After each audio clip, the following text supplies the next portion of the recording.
He walked into the restaurant like a man who owned time itself. 4 minutes late. A CEO who could bend traffic and calendars but not a shoelace or a bedtime story. Across the room sat Ava, a woman in a thrift store dress with a hemline stitched at midnight, waiting for a blind date she hadn't asked for. What neither of them knew was that the bar wasn't just watching. It was plotting a cruel joke. Cameras ready, laughter cocked. And then Carter Wells did something unthinkable. He rewrote the script in front of everyone. He arrived at the restaurant like a man who always knew where he belonged. The maitre d' clocked the cut of his suit, the precision of his haircut, the watch that looked expensive without needing a logo to say so. Nothing on him glittered. It all simply fit. He paused at the entrance long enough to adjust the cuff of his jacket and glance reflexively toward the corner table where a little girl with a cinnamon bun was building an Eiffel Tower out of sugar packets while her babysitter looked mortified. His mouth softened. Then he moved again, the room parting around him as if it had learned long ago who had momentum and who merely orbited. Time for him wasn't noise. It was an instrument he tuned every morning. He was late. 4 minutes, not more. Single fathers made bargains with minutes that other people didn't see.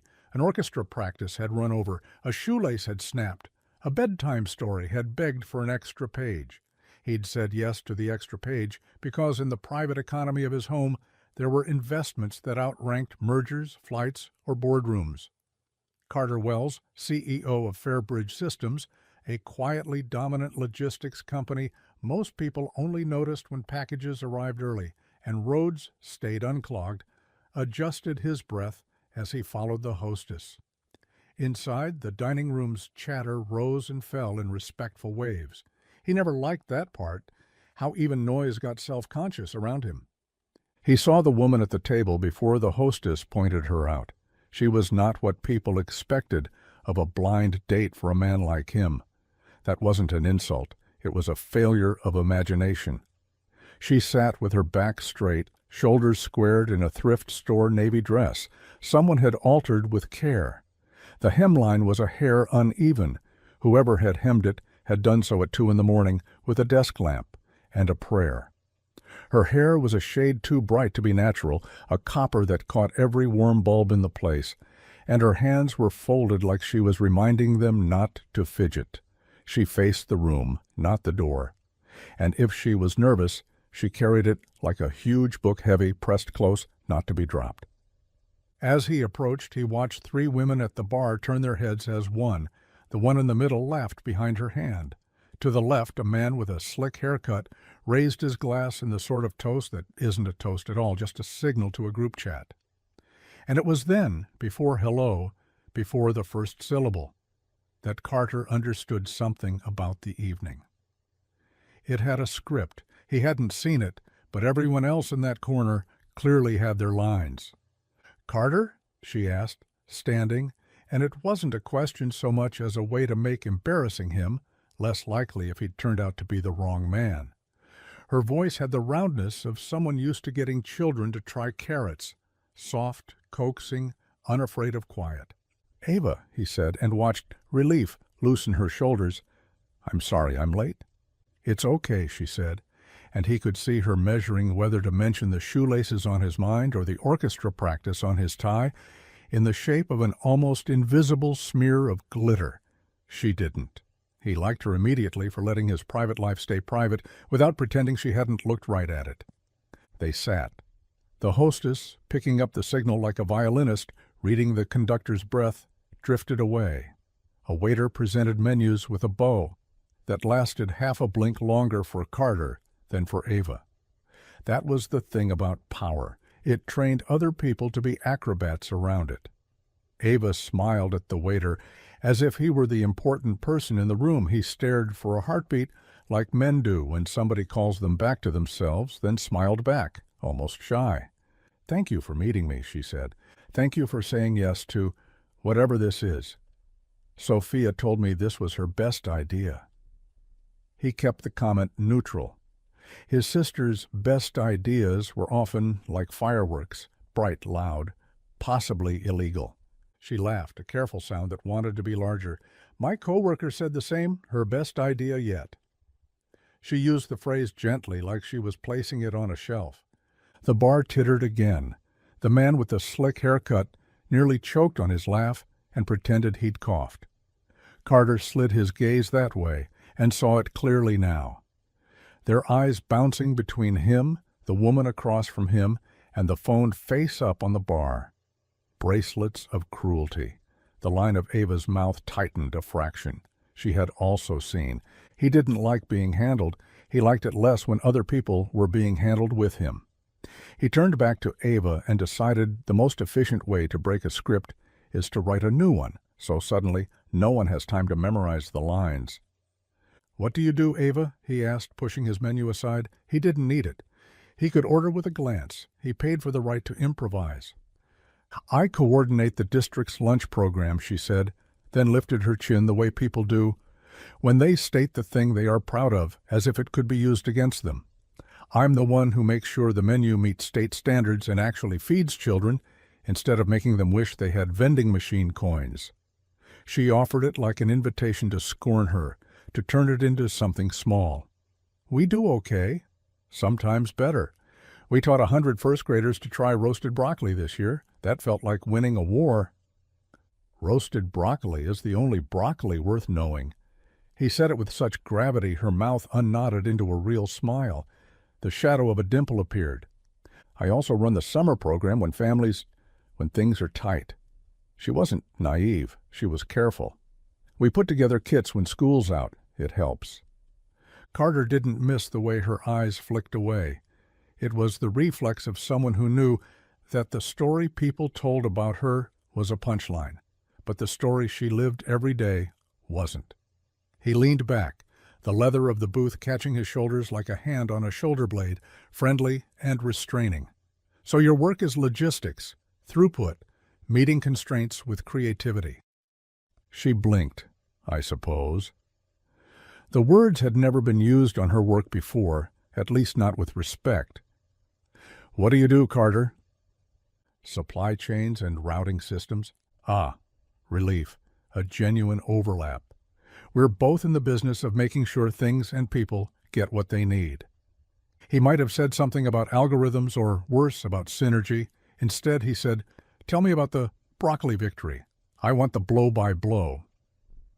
Her eyes brightened. She described it like a campaign, how the principal had been skeptical and the kitchen staff had laughed, then the day they rolled steel carts through a gauntlet of tiny skeptics, how she'd let little hands sprinkle olive oil.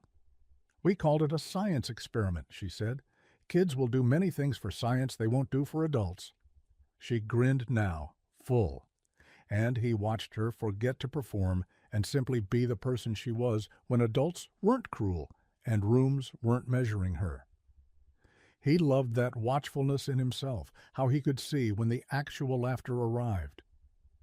At the bar, a flash went off, subtle, not a flash, but a reflex of a cheap camera, a glint on a ring, the brief white click of a phone screen, capturing something it had no business having.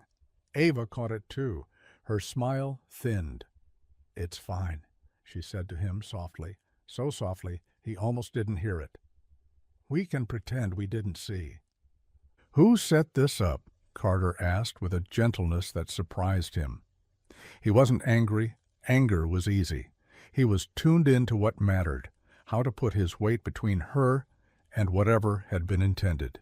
She looked past his shoulder, not to the bar, but to a table where two women were rearranging their faces into innocence.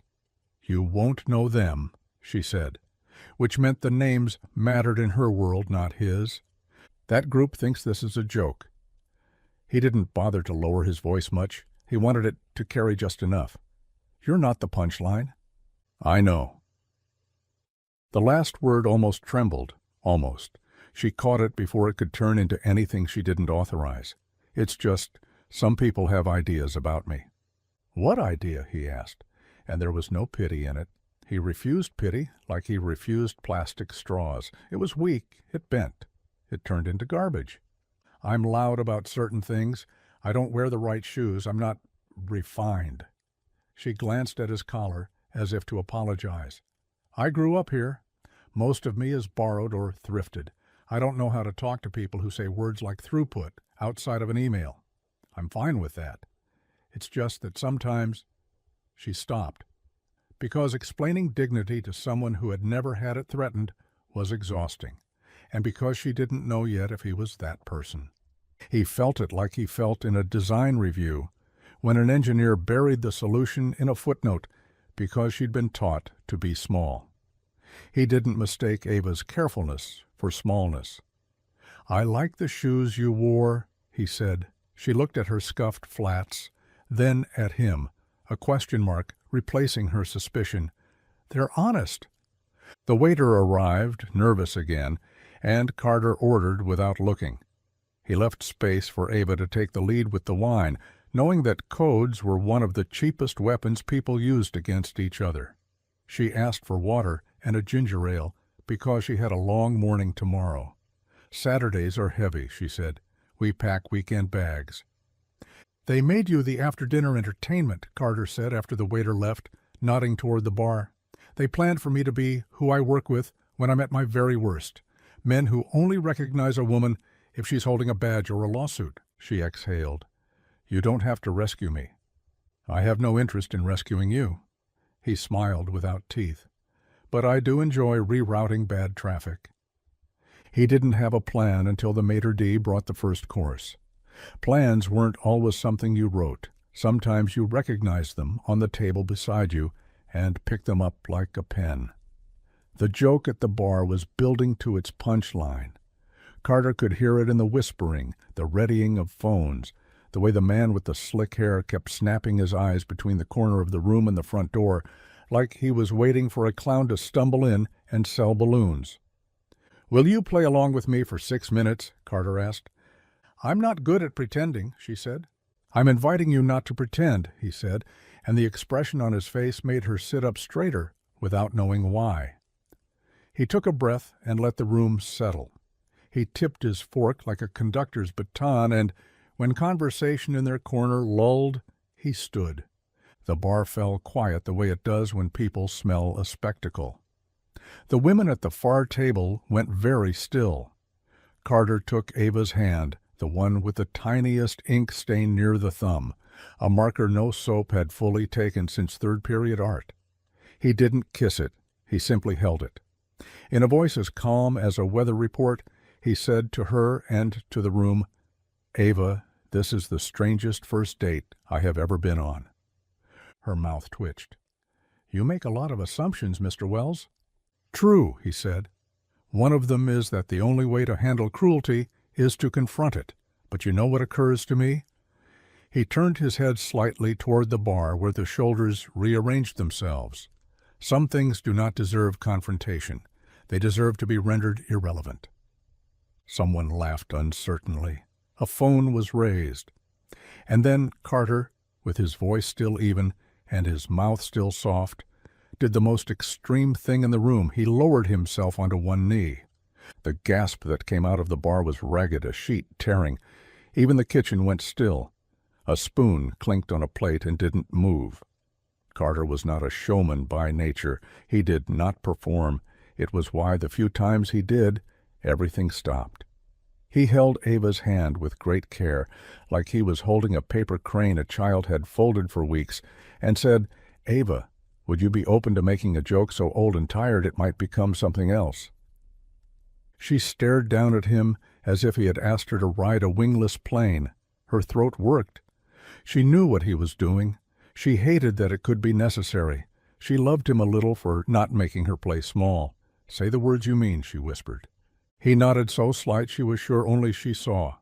"Would you let me propose this?" He said the word propose on purpose, let it ring. "Let me propose that none of us, none of them, get to define what this is. Let me propose that our first story is our own. Let me propose dinner and a walk and seeing you tomorrow when you're packing for your families. Let me propose that this is not a spectacle. It is the start of something that doesn't fit in their screens." "You're ridiculous," she said, and now she was smiling and shaking and furious and grateful and entirely herself, which was the point. "I have a certificate in ridiculousness," he said deadpan. "It's on my office wall between the patents and the award for best apology to my daughter after I burned pancakes." Her laugh slid into the silence and then shattered it. He was still kneeling. He didn't move until she nodded. "Yes," she said simply. "Yes to dinner, to a walk, to not letting them make my life a story I don't like. Yes to the beginnings. Not marriage, not because I don't—" She stopped herself. She did not owe the room justification. "Yes to you. Here now. Stand up before your knee makes a sound." He rose, their hands still connected. The room unfolded. A smattering of confused applause broke out from a table where an elderly couple looked delighted. The bar was frozen. The man with the slick hair looked like a DSLR that had run out of battery at the moment it needed it. Ava, who had been heavy with the expectation of being the butt of the joke, now watched the people who had planned it with a strange compassion. Pity, even.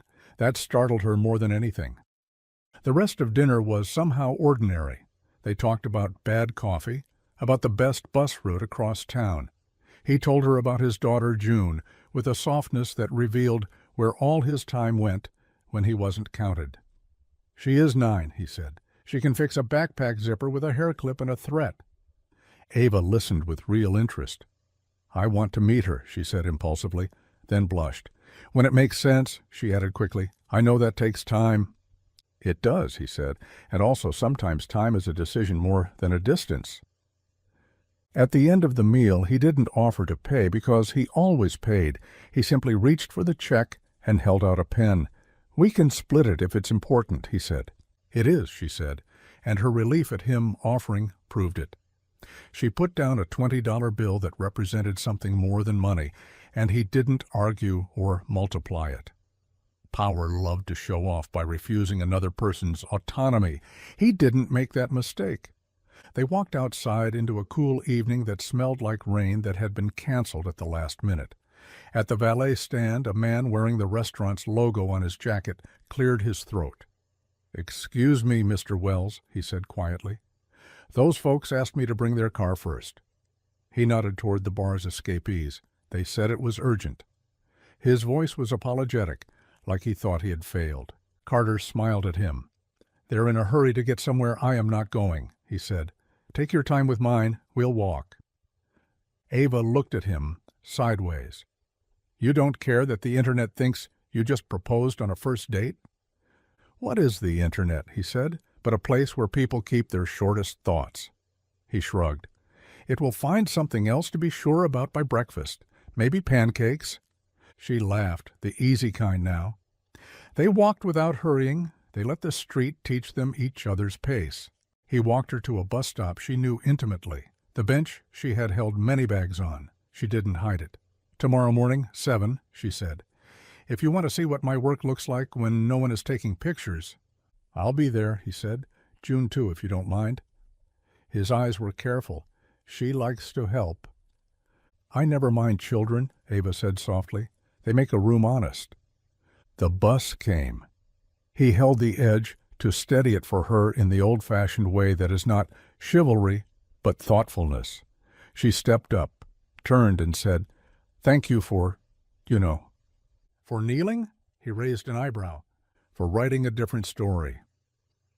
She found a seat and watched him until he was just a geometry of shoulders and patience on the sidewalk. Only when the bus turned did she let herself grin so hard her face hurt.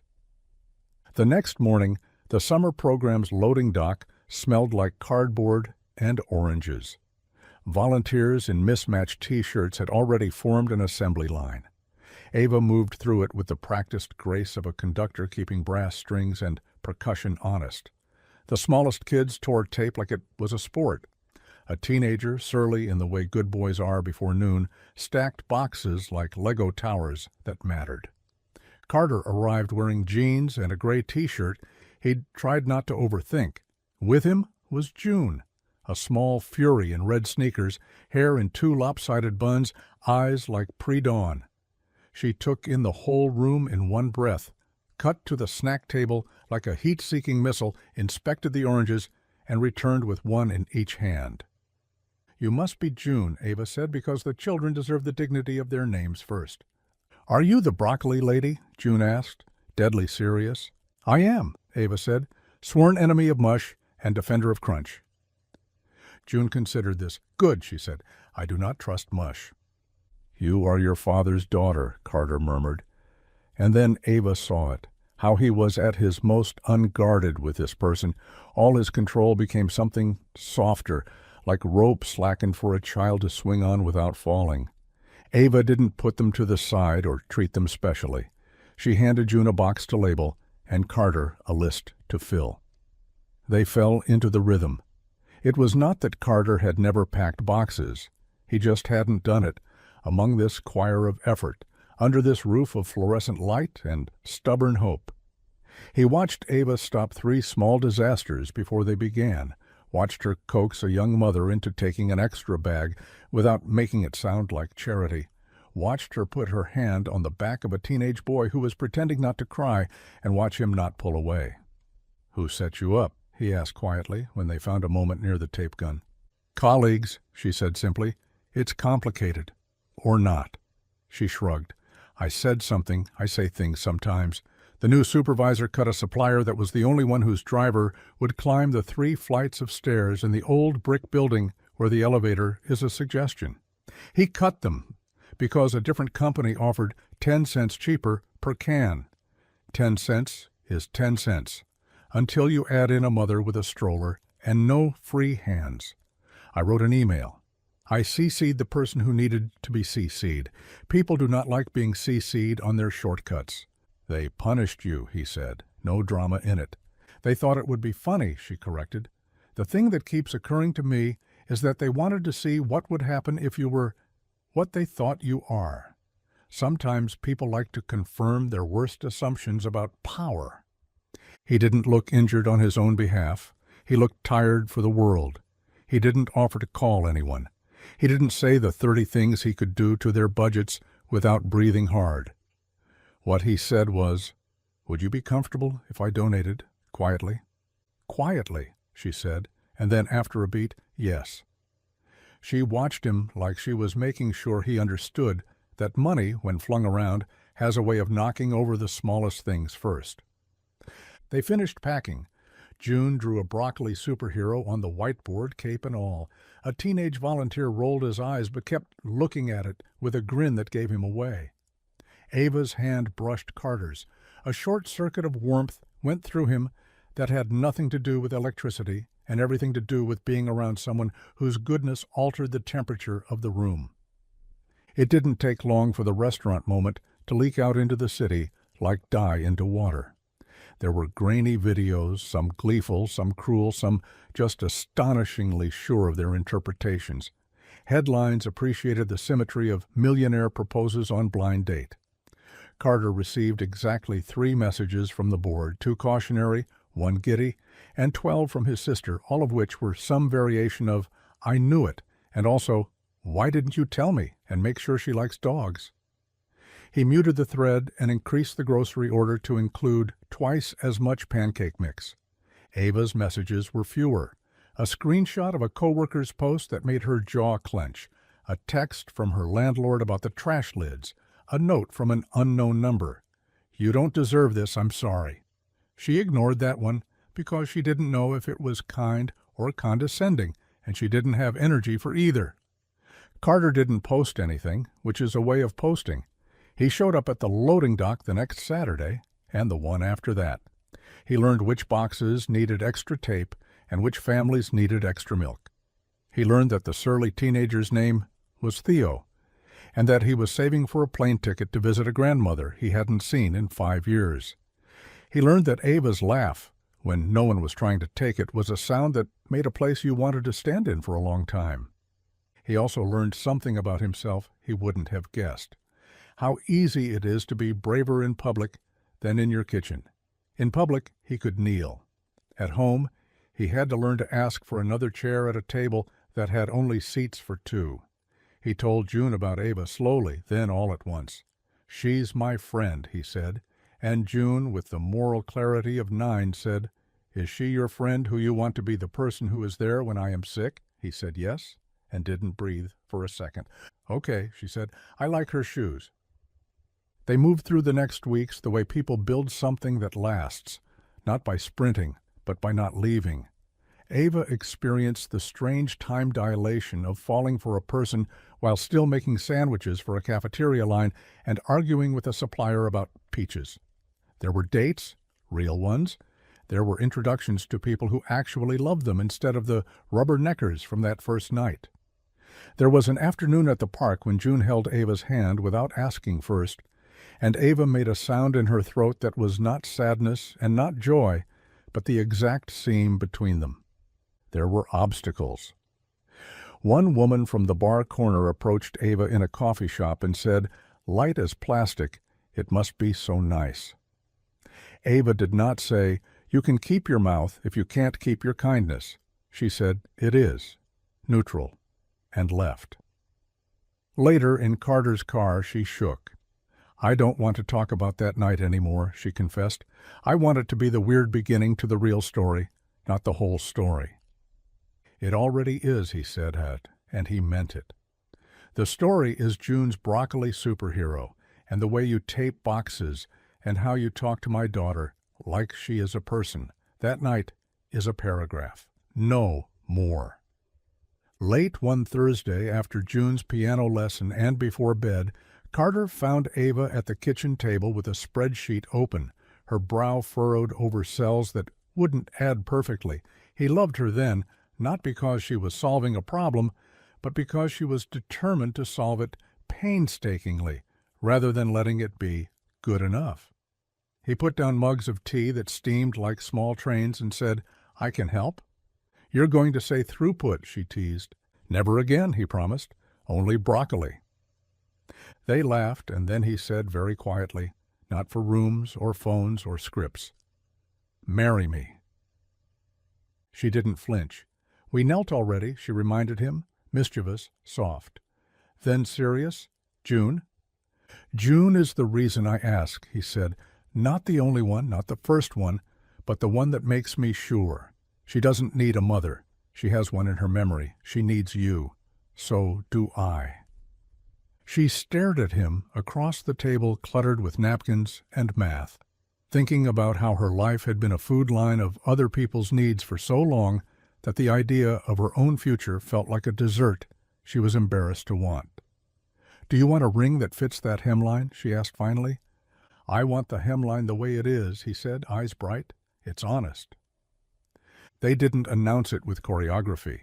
They told the board and the woman who ran the district's kitchen, and the surly teenager who grinned so hard a dimple he would deny showed up.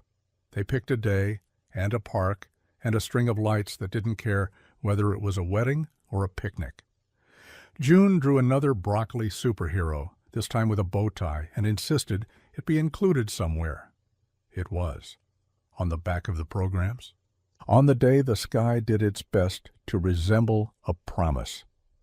Ava wore a dress that an old neighbor had altered with gratitude stitches. The uneven hem was almost an adornment now, a deliberate line that told the truth about how they had gotten here.